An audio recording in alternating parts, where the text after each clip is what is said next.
నమస్కారాలు తెలుపుతూ బేసిక్గా professor Murali Manohar sir raise చేసిన ఇంపార్టెంట్ ఇష్యూసే మళ్ళీ ఒకసారి రీకన్స్ట్రక్ట్ చేసుకొని మాట్లాడదాం అనుకున్నా. కాన్స్టిట్యూషన్ మేకింగ్లోనే, కాన్స్టిట్యూషన్లోనే, రాజ్యాంగంలోనే అన్యాయం జరిగింది. ఆ క్లారిటీ మనకు ఉండాలి.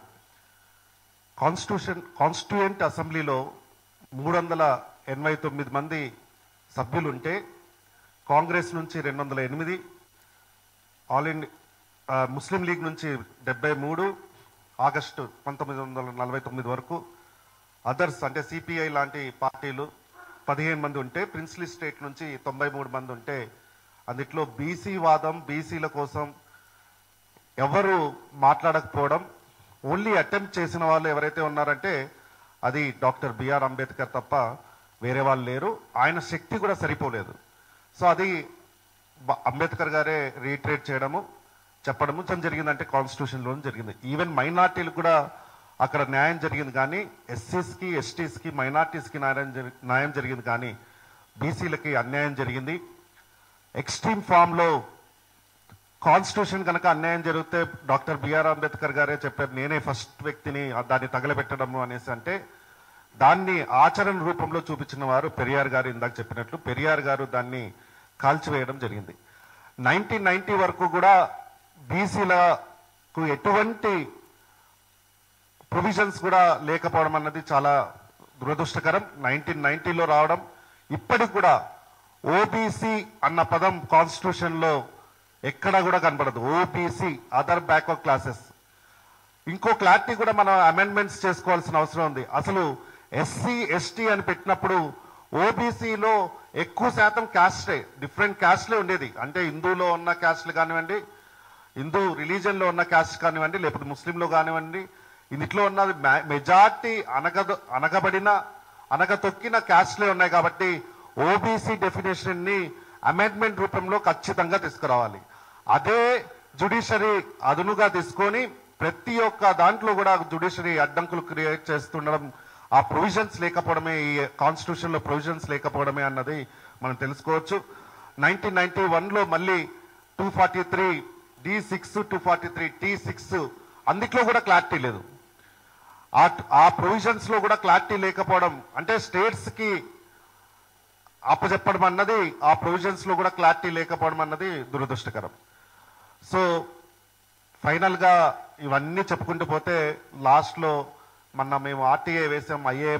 ఐఐటీస్ లో all India OBC students association తరఫున దేశవ్యాప్తంగా ది హిందూ లాంటి వాళ్ళు, ఇండియన్ ఎక్స్ప్రెస్ వీళ్ళందరూ కూడా కవర్ చేశారు.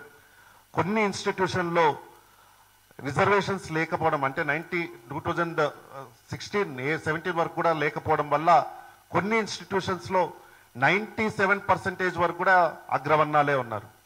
మొన్న వచ్చిన డేటా ప్రకారంగా maximum around 70% of IITs, IIMs లో 85 to 95% జనరల్ కేటగిరీ వాళ్ళు ఉన్నారు. అంటే మోస్ట్లీ అప్పర్ క్యాస్టే. సో ఇవన్నీ చూసుకుంటూ పోతే మళ్ళీ ఇంత అన్యాయం జరుగుతున్నా కూడా మళ్ళీ జ్యుడిషియరీ ఎందుకు సైలెంట్ గా ఉందంటే మళ్ళీ కాన్స్టిట్యూషన్ లో స్ట్రాంగ్ ప్రొవిజన్స్ లేకపోవడమే దానికి కారణమని, వీటినన్నిటికీ సొల్యూషన్ అంబేద్కర్ గారు చెప్పినట్లు లెజిస్లేటివ్ లో మన వాటా మనకు రావాలి. మన వాటా మనం రావడానికి కృషి చేయాల్సిన అవసరం ఉంది. 52% కాదు 60% దాకా కూడా ఇప్పుడు బీహార్లో 10% బీసీ జనాభా పెరిగింది. 52 నుంచి 62% పెరిగింది. సో ఇప్పుడు కూడా మనం తెలంగాణలో చూసుకుంటే నియర్లీ 65 to 68% ఉండొచ్చు.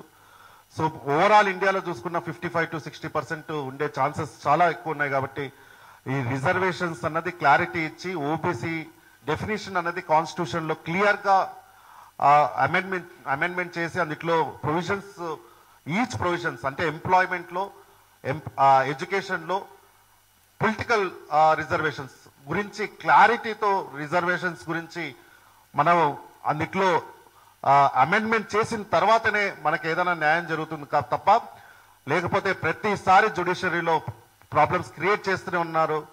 డాక్టర్ దాసో శ్రావణ్ గారు ఈరోజు సుప్రీంకోర్టులో, ఇక్కడ హైకోర్టులో ఈ ఫ్లూ కేసెస్ గురించి వాదిస్తున్నప్పుడు హైకోర్టులో ఓడిపోతే సుప్రీంకోర్టులో వేస్తే నిన్ననో మొన్ననో డిస్మిస్ అయింది.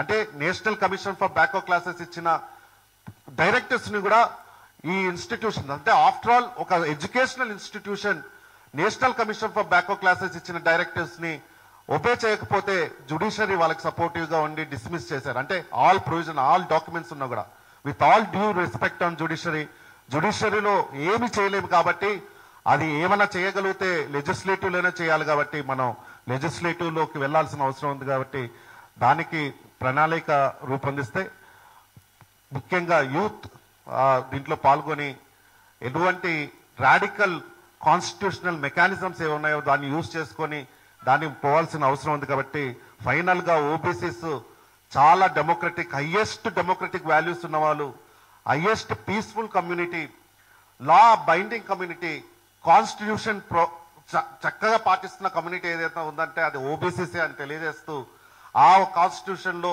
మా వాటా మాకు రావాలనేసి తెలియజేస్తూ దానికి తగ్గట్టుగా యాక్షన్ ప్లాన్ ఏదైతే ఉందో దానిలో మేము కూడా చురుగ్గా పాల్గొంటామని తెలియజేస్తూ ధన్యవాదాలు తెలుపుతున్నాం. Thank you Kiran. చాలా కాలంగా